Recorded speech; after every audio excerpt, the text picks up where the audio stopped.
Thank you very much. Let me start off with two words. Made in America.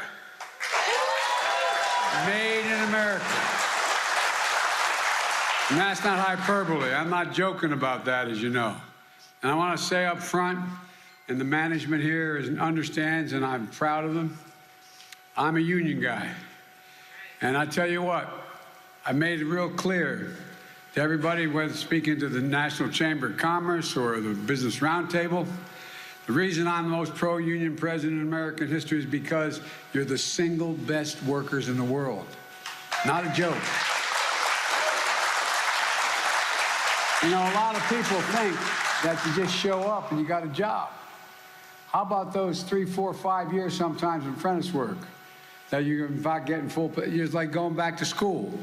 And so what I've seen happen now is they're figuring out, everybody's figuring out that the supply chain and only on-time purchases is a big problem. Now we're figuring it out. If it's made in America, we're going to invent it in America, it's made in America. And so, look, I want to thank you, Sam, for that introduction. Thank you, Mayor Keller, for welcoming us to your city and for getting your 2 kids together to get dressed on a Friday to come and see me. I hope they'll forgive me for that. And it's great to be with Congressman David Trone, who's always, always, always working for the working people of this district on mental health and addiction and support of our veterans and modernizing our infrastructure, like expanding I-81, which is going to be expanded because of him.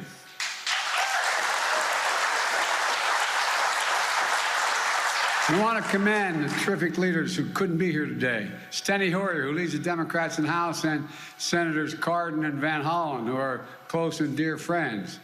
And look, I want to thank Donna Edwards of Maryland's State Federation of Labor and all the proud members of the United Auto Workers here today. This is National Manufacturing Day, and this is starting to mean something again. National Manufacturing Day, when we celebrate workers. We're the backbone of the economy of this country. Not a joke. Where is it written that it says America can't be the leading manufacturer in the world again? Where is that written? I'm here at this Volvo plant to thank the workers and management for building heavy-duty engines, transmissions, axles for trucks and buses, and parts of electric vehicles of the future. And like the United Steelworkers at the cement plant here in Hagerstown, we're manufacturing cleaner cement for our nation's roads and highways. People don't even realize how much cement, the way it's made, causes environmental problems. The older, dirty cement accounts for 7% of global emissions. Well, guess what? Clean cement makes a gigantic difference. And like all the workers I met yesterday at the IBM plant in Poughkeepsie, New York, where they're investing $20 billion in manufacturing advanced quantum computers here in the United States again, here in the United States. And the workers in Syracuse, where the company Micron is investing $100 billion to manufacture computer chips, the biggest investment of its kind in America, biggest investment ever in the world. And we all know it's been 4 or 5 years in this country, the last 4 or 5, a lot of things have been tough for people. A lot of things have been tough, and they're still tough for many. There's also a bright spot where America is reasserting its power, where Americans are reasserting themselves. Where is it written, as I said, that America can't lead the world in manufacturing again? We've already created over 628 or 38,000 manufacturing jobs just since I've been president, because we're making it happen right here in America. Companies are investing in America, and we're all making sure government delivers. The infrastructure law, the CHIPS and Science Act. I don't know about you, but as my dad used to say, people just are worrying about putting 3 squares on the table every day and not having to deal with all the politics that are going on and so who should know the names of these pieces of legislation. But we made historic government investment in America, spurring his incredible private sector investment in America. If I could divert for just a second, we had a piece of legislation led by your congressman that in fact says that we're going to invest $368 billion in dealing with the environment. Well, a major article in a major the major publication yesterday from the industry. That's generating $1.7 billion in investment. Because guess what? We give a tax credit to somebody, and guess what? Companies want to build that product because it's going $1.7 billion, meaning literally hundreds of thousands of new jobs. Not a joke, not a joke. All across America, we're proving Made in America isn't just a slogan, it's a reality. We're proving that our best days are ahead of us, not behind us. Just look at today's jobs report. Our economy created 263,000 jobs last month. That's 10 million jobs since I've come into office. That's the fastest job growth at any point of any president in all American history. Historic progress. The unemployment rate remains at a historic low, 3.5% unemployment. That includes the lowest unemployment among Hispanic Americans ever in the history of this country.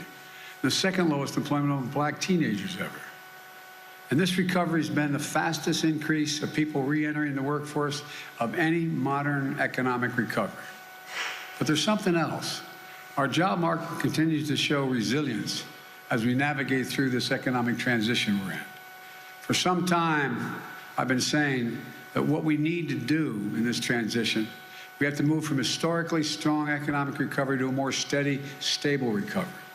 We need to bring inflation down without giving up all the historic economic progress that working class and middle class people have made. And that's exactly what we're seeing. Over the past 4 months, we've created an average of 350,000 jobs a month. That's down from the 450,000 jobs a month prior to the prior 4 months, and down from the 600,000 jobs a month to the 4 months before that. The pace of job growth is cooling while still powering our recovery forward. Wage growth for workers remains solid, down from historic high pace months ago, but still growing for workers who deserve a raise. And this is the progress we need to see. In the short term, a transition to a more stable growth that continues to deliver for workers and families while bringing inflation down. In the long term, the economy built on a firmer foundation. We still have a lot of work to do, but we're building a different economy than before. A better one, a stronger one, not trickle-down economy. That never helped my family very much in Claymont, trickle down. This is an economy built on building from the middle out and the bottom up, not from the top down. And when that happens, everyone does well. The poor have a ladder up, the middle class do well, and the wealthy do very well. They're not hurt at all. That's an economic vision I offered to America when I ran, and I'm pushing on. And that's what I want to talk about today, and how our Republican colleagues have a very different view. And I know many of you are probably Republicans, but many of my Republican friends are basically arguing that good news for the economy is bad news for America. As if they're rooting for fewer jobs and lower wages. It's all part of this trickle-down mentality that says it doesn't matter what's happening on Main Street. What really matters is what's happening on Wall Street. If Wall Street's doing well, everybody's doing well. Well, I noticed that the previous 4 years, we weren't doing that well. And Wall Street was doing well, and then that took a tumble. That's not my plan. We can continue to grow our economy in a stable and sustainable way. We can build on an economy that works for everyone. Today, we're going to do something that our Republican colleagues in the Congress don't want us to do. They love to attack the Democrats. They say for what we've done. But they really don't want to see what their plan is. I doubt any of you can tell me what the Republican re-election plan is this time out. What's their platform if they take control of Congress? Let's start with inflation. Let me tell you how I think about it. I think about it the way my dad used to talk about it. My dad was a well-read guy. His greatest regret, he never went to college, had to leave Scranton because when coal died, everything died with it, and we moved down to Claymont, Delaware, a little steel town at the time. But it's the way most people at home deal with these things. You talk about around the kitchen table. Do we have enough money to cover all the bills for the month and all the necessities that aren't regular bills? And if we do that, do we have a little bit of breathing room, my dad used to say. Just a little bit of breathing room after that's done. We don't have to worry. Well, that's what we're trying to do. Give families a little bit of breathing room. And that's what we've done. We passed the Inflation Reduction Act, which the name doesn't matter a lot to people, but it's going to give Medicare, which a lot of us have been fighting for, the power to negotiate lower prescription drug prices. We pay the highest drug prices of any developed nation in the world. It's going to limit out-of-pocket costs for people on Medicare, no matter what their drug. As you know, some who have cancer, their drug costs are $14,000, $15,000 a year, literally, for the drugs they need. Well, prescription drugs for seniors cannot exceed $2,000 a year, even if it's $10,000, $20,000, $30,000 that they owe. It can't exceed $2,000 a year. It's going to cap the cost of insulin for seniors on Medicare to $35 a month instead of 30 times that. How many of you know somebody who has type 2 diabetes and needs that insulin? Well, guess what? It costs a whole hell of a lot of money. It costs a lot of money for children. I was in Virginia not long ago, and a woman stood up and said, I have 2 kids with type 2 diabetes, and we have to split them. We have to break up what we have. We don't have enough money because they didn't have the insurance. They weren't covered. And guess what? Well, how do you look at your child knowing that they have type 2 diabetes and there's nothing you can do about it? Not a joke. This is the United States of America, for God's sake. Well, the bill I introduced, said we're going to reduce the cost of insulin. And by the way, it costs to make that insulin, it costs $10 to make it and to package it. 10. T-E-N, $10. And they're charging as high as $650, $700 a month for it. Well, the original bill I introduced said we're going to take care of everybody who's on insulin. My friends in the other team were able to get enough votes to knock out that for anybody but for the seniors. You know, we've locked in savings and health care premiums for 1 million of the people on the Affordable Care Act.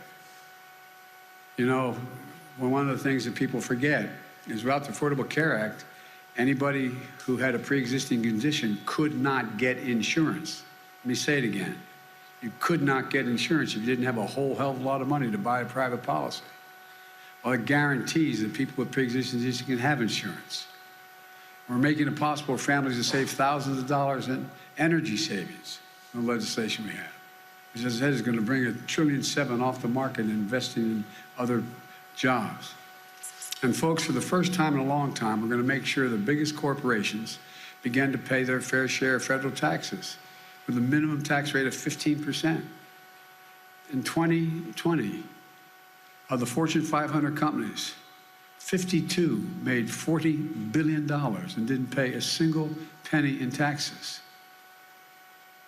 I come from the corporate state of the world across the border in Delaware. I know corporations. I got elected 6 times there. But everybody should be paying something. Everybody should be paying something. And we're doing all this while reducing the deficit. My friends on the other team talk about how we're big spenders. Well, guess what? They passed a $2 trillion tax cut for the top 1%, basically, in corporate America, and didn't pay for a penny of it. My first year in office, we reduced the federal debt by $350 billion. $350.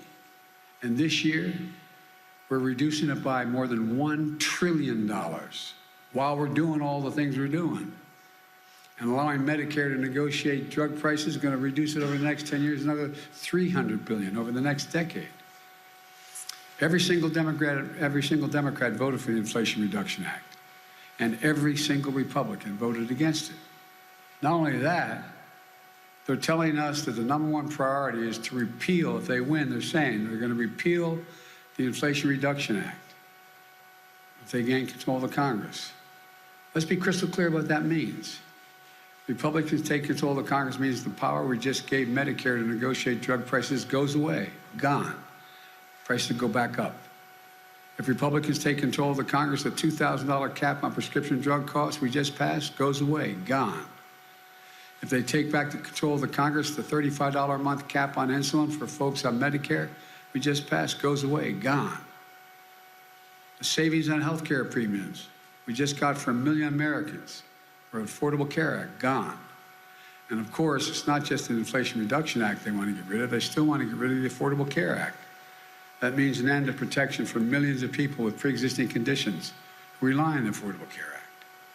Gone. Now, when it comes to taxes, if Republicans get their way, they're going to get rid of the corporate minimum tax. I'm not talking about getting rid of your taxes, but the corporate minimum tax. The biggest corporations can go back to paying zero in federal income tax. These are facts. Check them out. And folks, it's not just the Inflation Reduction Act. They're coming after your Social Security and Medicare as well. I know that sounds bizarre, but look it up.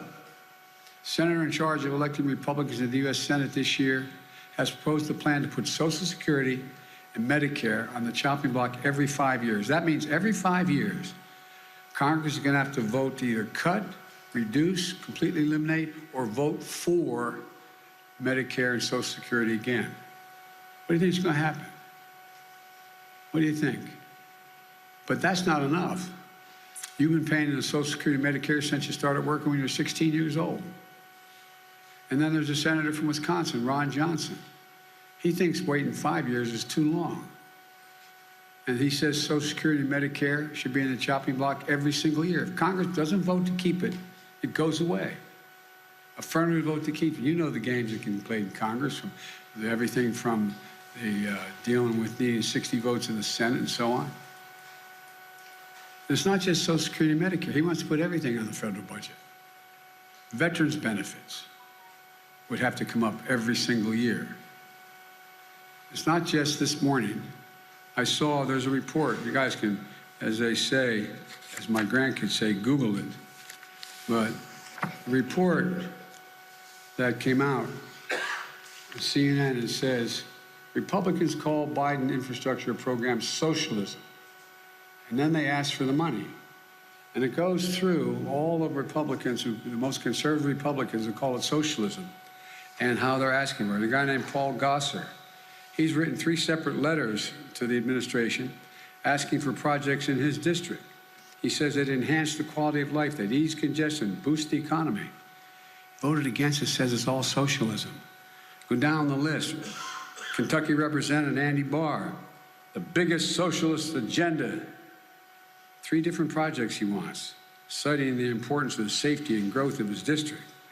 Rand Paul, I can go down the list, look it up. Socialism.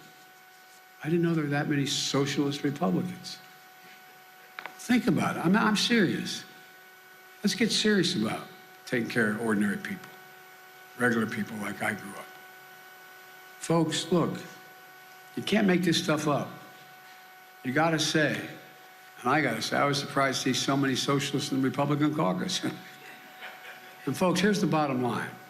If Republicans take control of the Congress, these historic victories we just won for the American people are going to be taken away. Every kitchen table cost is going to go up, not down.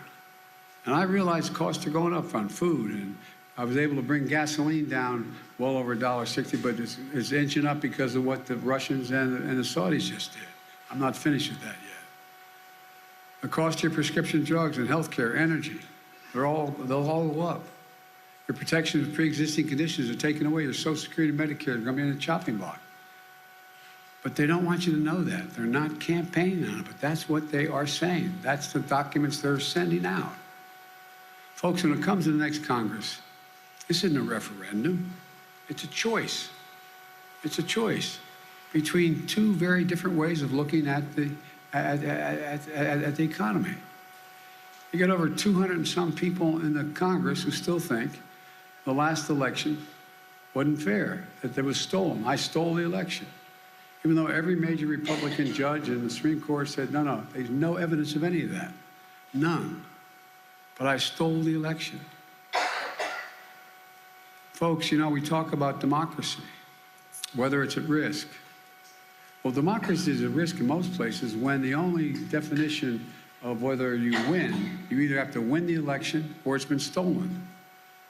When in fact you have, in fact you're in a situation where, you know, a group of people attack the Capitol like we've never seen, smash down the doors, go after people, have 3 cops end up dying, so on and so forth. And they're referred to as patriots? Patriots? That's democracy?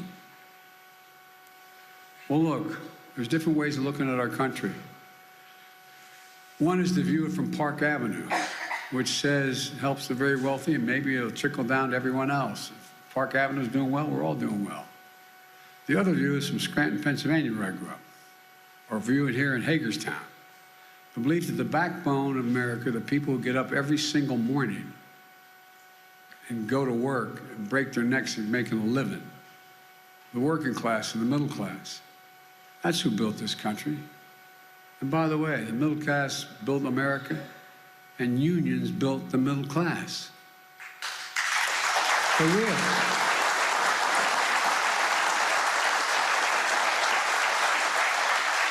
And folks, that's who our economy should work for. Let me close with this. The last few years, we've faced some of the most difficult challenges in our history. We're making real progress, helping folks just a little bit more and giving them a little bit more breathing room. We just have to keep going, and I know we can. For everything we've been through, I've never been more optimistic about America's prospects in my entire career, my word. I've never been more optimistic. Just remember who in hell we are. We're the United States of America. There's nothing we've ever set our mind to we've not been able to do. Nothing. And folks, nothing's beyond the capacity if we work together. And so that's my hope, that after this election, there'll be a little return to sanity. We'll stop this bitterness that exists between the parties and have people working together. Because I tell you what, we can own the 21st century. Not a joke. We can own. There's not a single other nation in the world, not a single other nation in the world is well positioned as the United States of America is. It's because of you all. Thank you very much. May God bless you all. May God protect our troops. Thank you, thank you, thank you. Thanks. Hi, everyone. George Stephanopoulos here. Thanks for checking out the ABC News YouTube channel. If you'd like to get more videos, show highlights, and watch live event coverage, click on the right over here to subscribe to our channel. And don't forget to download the ABC News app for breaking news alerts. Thanks for watching.